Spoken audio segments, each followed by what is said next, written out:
স্বাগত দীপ্ত আন্তর্জাতিক সংবাদে, সাথে আছে আমি ইশরাত সুমা।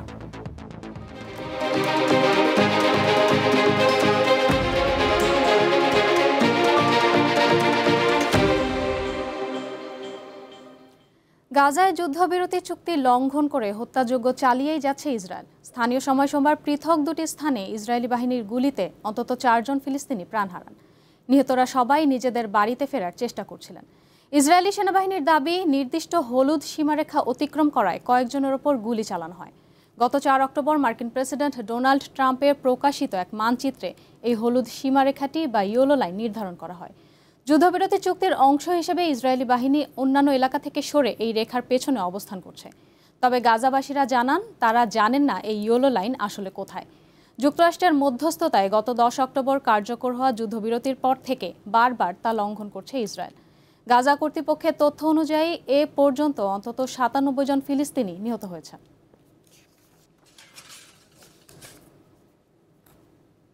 ইউক্রেনের প্রেসিডেন্ট ভলোদিমির জেলেনস্কিকে যুদ্ধ বন্ধে রাশিয়ার শর্ত মেনে চুক্তি করতে বললেন যুক্তরাষ্ট্রের প্রেসিডেন্ট ডোনাল্ড ট্রাম্প।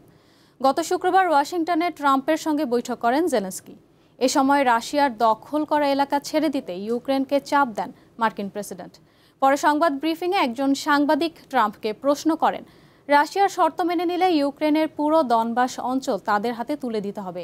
বিষয়টি জেলেনস্কিকে জানানো হয়েছে কিনা। প্রশ্নের জবাবে ট্রাম্প বলেন, এরই মধ্যে দনবাসের প্রায় 78% জমি রাশিয়া দখল করে নিয়েছে। এ বিষয়ে জানতে চাইলে ইউক্রেনের প্রেসিডেন্টের দপ্তর কোনো মন্তব্য করতে রাজি হয়নি। আগামী বছরের প্রথম দিকে চীন সফরে যাওয়ার ঘোষণা দিয়েছেন যুক্তরাষ্ট্রের প্রেসিডেন্ট ডোনাল্ড ট্রাম্প। স্থানীয় সময় সোমবার হোয়াইট হাউসে সাংবাদিকদের এ কথা জানান মার্কিন প্রেসিডেন্ট। এ সময় ট্রাম্প বলেন, তাকে চীন সফরের আমন্ত্রণ জানানো হয়েছে এবং আগামী বছরের প্রথম দিকেই সেখানে যাবেন তিনি। সফরের বিষয়টি মোটামুটি চূড়ান্ত হয়ে গেছে বলেও উল্লেখ করেন ট্রাম্প। যদিও সম্প্রতি শুল্ক ইস্যুতে দুই দেশের মধ্যে উত্তেজনা বেড়েছে, তবে সোমবার ট্রাম্প পরিস্থিতি শান্ত করার বার্তা দেন। তিনি বলেন, দুই দেশকেই একসঙ্গে সমৃদ্ধ হতে হবে। যুক্তরাষ্ট্র জুড়ে গত জানুয়ারি থেকে এ পর্যন্ত প্রায় 5 লাখ অবৈধ অভিবাসীকে গ্রেপ্তার করা হয়েছে বলে জানিয়েছে দেশটির স্বরাষ্ট্র মন্ত্রণালয়ের নিরাপত্তা বিভাগ। আর এই ধরপাকড়কে প্রশাসনের রেকর্ড ভাঙা অভিযান হিসেবে বর্ণনা করেছেন প্রেসিডেন্ট ডোনাল্ড ট্রাম্প। চলতি বছর দ্বিতীয় মেয়াদে ট্রাম্প প্রেসিডেন্ট হিসেবে দায়িত্ব নেয়ার পর থেকেই যুক্তরাষ্ট্র জুড়ে অবৈধ অভিবাসীদের বিরুদ্ধে ব্যাপক ধরপাকড় শুরু হয়। সংবাদ মাধ্যম টিআরটি ওয়ার্ল্ড বলছে, যুক্তরাষ্ট্রে চলতি বছরের জানুয়ারি থেকে এ পর্যন্ত 4,80,000-এর বেশি অবৈধ অভিবাসীকে গ্রেপ্তার করেছে দেশটির ডিপার্টমেন্ট অব হোমল্যান্ড সিকিউরিটি। সোমবার ফ্লোরিডায় এক সংবাদ সম্মেলনে মার্কিন স্বরাষ্ট্র নিরাপত্তা মন্ত্রী ক্রিস্টি নোয়েম জানান, গ্রেপ্তারকৃতদের মধ্যে 70%-এর বিরুদ্ধে ফৌজদারি অভিযোগ রয়েছে। প্রথমবারের মতো নারী প্রধানমন্ত্রী পেল জাপান। দেশটির ইতিহাসে প্রথম নারী প্রধানমন্ত্রী হিসেবে নির্বাচিত হয়েছেন কট্টরপন্থী রক্ষণশীল ব্যক্তিত্ব সানায়ে তাকাইচি। মঙ্গলবার জাপানের পার্লামেন্টে ভোটে নির্বাচিত হন তিনি। নিম্নকক্ষে 237টি ভোট পান তাকাইচি, যা সাধারণ সংখ্যাগরিষ্ঠতার জন্য প্রয়োজনীয় ভোটের চেয়েও বেশি। এছাড়া উচ্চকক্ষেও 125টি ভোট পেয়ে প্রধানমন্ত্রী পদে নির্বাচিত হন তিনি। জাপানে আয়রন লেডি হিসেবে পরিচিত তাকাইচি দেশটিতে গত 5 বছরের মধ্যে চতুর্থ প্রধানমন্ত্রী হিসেবে নির্বাচিত হলেন। ক্ষমতা গ্রহণ করে তাকে বেশ কিছু বড় চ্যালেঞ্জ মোকাবিলা করতে হবে। এর মধ্যে রয়েছে মন্দা অর্থনীতির বিরুদ্ধে লড়াই, যুক্তরাষ্ট্র ও জাপানের কঠিন সম্পর্ককে অতিক্রম করা এবং কেলেঙ্কারি ও অভ্যন্তরীণ দ্বন্দ্বে জর্জরিত শাসক দলকে ঐক্যবদ্ধ করা।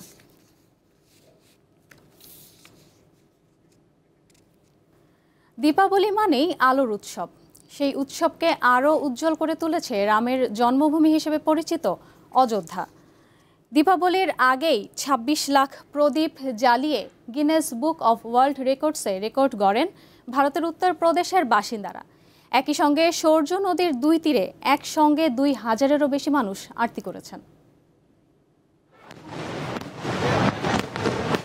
আলোর উৎসবে আরও আলোকময় অযোধ্যা। দীপোৎসব শুরু হওয়ার সঙ্গে সঙ্গে 56টি ঘাটে একযোগে 26,17,215টি প্রদীপ জ্বালিয়ে বিশ্বকে তাক লাগিয়ে দিয়েছে ভারতের উত্তরপ্রদেশ প্রশাসন। এরপর সরজু নদীর তীরে 2128 জন বেদাচার্যের উপস্থিতিতে শুরু হয় মহা আরতি। ঘটনাস্থল থেকেই ঘোষিত হয় এই নয়া রেকর্ডের কথা। এরপর মুখ্যমন্ত্রী যোগীর হাতে তুলে দেওয়া হয় বিশ্ব রেকর্ডের প্রশংসাপত্র। তার আগে অযোধ্যায় একটি ড্রোন শো অনুষ্ঠিত হয়। 1100টি ড্রোনের মাধ্যমে আকাশে রামের প্রতিচ্ছবি তৈরি করা হয়।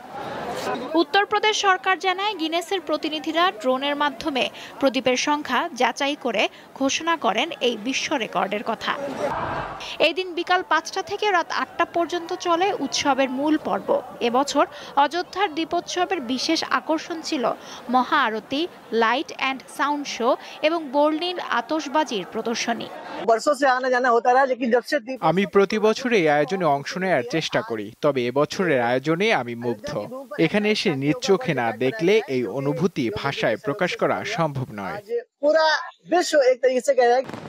গত কয়েক বছর ধরেই অবশ্য এই রীতি চালু রয়েছে। এই আয়োজনের আরেক চমক রামায়ণ গাথা অভিনয় করে দেখানো। এবছর রামলীলা অভিনয় করতে 5টি দেশ থেকে শিল্পীরা এসেছিলেন। যে কোনো দুর্ঘটনা এড়াতে ছিল কড়া নিরাপত্তা ব্যবস্থা। অযোধ্যাকে 18টি জোন এবং 42টি সেক্টরে ভাগ করে 10,000-এরও বেশি নিরাপত্তা কর্মী মোতায়েন করা হয় ওই অঞ্চলে। এই ঐতিহাসিক অনুষ্ঠানের সাক্ষী হতে অযোধ্যার সরজু নদীর তীরে জড়ো হয় লক্ষাধিক মানুষ। লুৎফা ফৌজিয়া, দীপ্ত, বার্তাকক্ষ।